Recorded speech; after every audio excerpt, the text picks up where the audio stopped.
అంతరిక్షంలో దూసుకుపోతున్న ఇస్రో తాజాగా మరో ఘనతను సాధించింది. రెక్కలతో తయారు చేసిన reusable launch vehicle RLV Pushpak విమానాన్ని విజయవంతంగా ల్యాండ్ చేసింది. కర్ణాటకలోని చిత్రదుర్గలోని ఏరోనాటికల్ టెస్ట్ రేంజ్లో ఈ ప్రయోగాన్ని నిర్వహించారు. ఇప్పటికే 2 సార్లు ప్రయోగం సక్సెస్ కాగా ఇప్పుడు మూడోది కూడా విజయవంతమైంది. భారత వైమానిక దళం చినూక్ హెలికాప్టర్ నుంచి 4.5 కిలోమీటర్ల ఎత్తులో పుష్పక్ను గాల్లోకి విడిచారు. ఆ తర్వాత అది ఆటోమేటిక్గా రేంజ్ను అడ్జస్ట్ చేసుకుంటూ అడ్డంకులను దాటి రన్వే వద్దకు చేరుకుని రన్వే సెంటర్ లైన్లో సురక్షితంగా ల్యాండ్ అయిందని ఇస్రో తెలిపింది.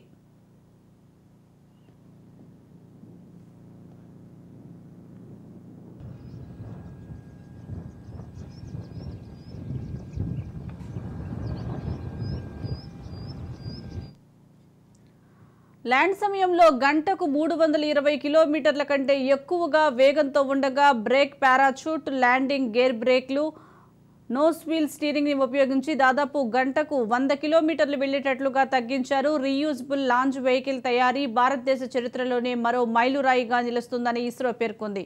ప్రయోగం విజయవంతం కావడంపై ఇస్రో చైర్మన్ ఎస్ సోమనాథ్ మాట్లాడుతూ, ఇస్రో పుష్పక్ పునర్వినియోగం లాంచ్ వెహికల్ హ్యాట్రిక్గా సురక్షిత ల్యాండింగ్లను సాధించింది. ఇప్పుడు ఇది పుష్పక్ కక్ష పరీక్షకు వేదికను సిద్ధం చేసింది. దీనిని రాకెట్లో అంతరిక్షంలోకి పంపిస్తాం. 21వ శతాబ్దంలో స్వదేశీ పద్ధతిలో పునర్వినియోగపరిచిన రాకెట్లను ఉపయోగించుకునేందుకు ఇస్రో చేసిన ప్రత్యేకమైన ఆత్మనిర్భర్ ప్రయత్నంగా పుష్పక్ నిలుస్తుందని అన్నారు.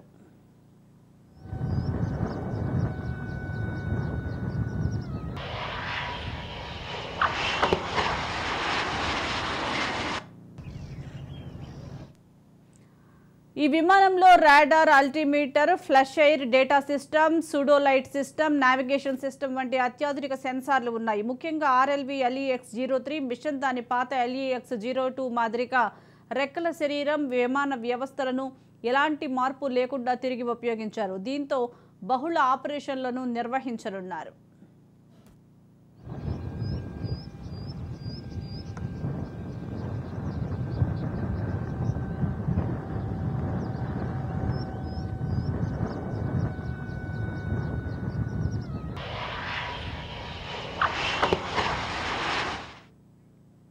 ఇస్రో మరో అరుదైన ఘనతను సాధించింది. దీనికి సంబంధించి మోర్ అప్డేట్స్ మా ప్రతినిధి చరిత్ కుమార్ అందిస్తారు. చరిత్. Thank you Sujatha. ఏదైతే ఇస్రో అయితే మాత్రం ఖచ్చితంగా ఒక మంచి సక్సెస్ఫుల్ రేస్ అయితే ముందుకెళ్తుందని చెప్పాలి. గత కొద్ది రోజులుగా చేపడుతున్నటువంటి అనేకమైనటువంటి ప్రయోగాలు విజయవంతంగా కూడా ఇస్రో ముందుకు తీసుకెళ్తున్నటువంటి పరిస్థితి ఉంది. ఇప్పుడు గత కొద్ది రోజులుగా ఏదైతే రీలాంచింగ్ వెహికల్స్ పైన మాత్రం ప్రయోగం జరుగుతుంది. ఫస్ట్ చేసినటువంటి ప్రయోగం సక్సెస్, రెండోసారి ప్రయోగం విజయవంతమైన అయితే మూడోసారి ఒకసారి మొత్తం జరిగినటువంటి లోపాలు మంచి అన్నింటినీ కూడా ఒకసారి కొని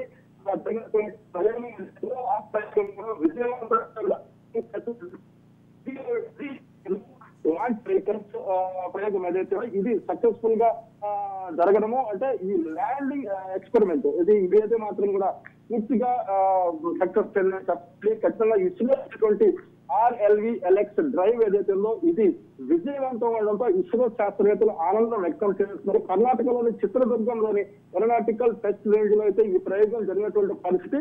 అంటే ఈ ప్రయోగంలో అయితే ఖచ్చితంగా ఉపయోగించినటువంటి లాంచ్ వెహికల్స్ మళ్ళీ ఎలా ఉపయోగించుకోవాలి అనే దాని మీద అయితే ఈ ప్రయోగం జరిగినటువంటి పరిస్థితి. గతంలో జరిగినటువంటి ప్రయోగంలో ఈ లాంచ్ వెహికల్స్ అన్ని కూడా పూర్తిగా డిస్ట్రాయ్ అయిపోతుంటాయి. ఇంకా దాంతో ఇంకా మళ్ళీ యూజ్ఫుల్ ఉండదు. ఇప్పుడు జరిగినటువంటి ఏంటంటే ఈ లాంచ్ వెహికల్స్ మళ్ళీ మనం ప్రయోగానికి ఏ రకంగా ఉపయోగించుకోవాలనే దాని మీద అయితే ఇది జరిగినటువంటి పరిస్థితి.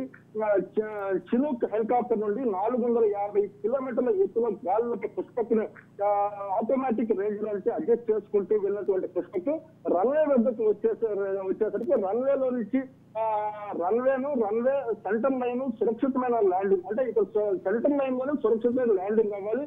గంటకు 320 కిలోమీటర్ల వేగంతో కిందకి వచ్చేటటువంటి పుష్పక్ అది ఏదైతే దాని స్పీడ్ ని అడ్జస్ట్ చేసుకుంటూ అంటే బ్రేక్, పారాచూట్ ల్యాండింగ్, అలాగే ల్యాండింగ్ గేర్ బ్రేకింగ్, అలాగే నోస్ వీల్ స్టీరింగ్ ఇలాంటి సిస్టమ్స్ ఉపయోగించి దాని వేగాన్ని గంటకు 100 కిలోమీటర్ల వేగంతో తగ్గిస్తూ అది ఖచ్చితంగా కూడా రన్వే పైన సెంటర్ లైన్ లోనే అది ల్యాండ్ అయ్యే విధంగా కూడా దాని జరిగింది. ఈ రోజు జరిగినటువంటి ప్రయోగం ఏదైతే ఉందో అది ఖచ్చితంగా కూడా సెంటర్ లైన్ లోనే ఆగడము ఖచ్చితంగా ఇది ప్రయోగానికి సంబంధించినటువంటి మంచి ఫలితాలుగా ఇస్రో శాస్త్రంలో అభివర్ణించినటువంటి పరిస్థితి.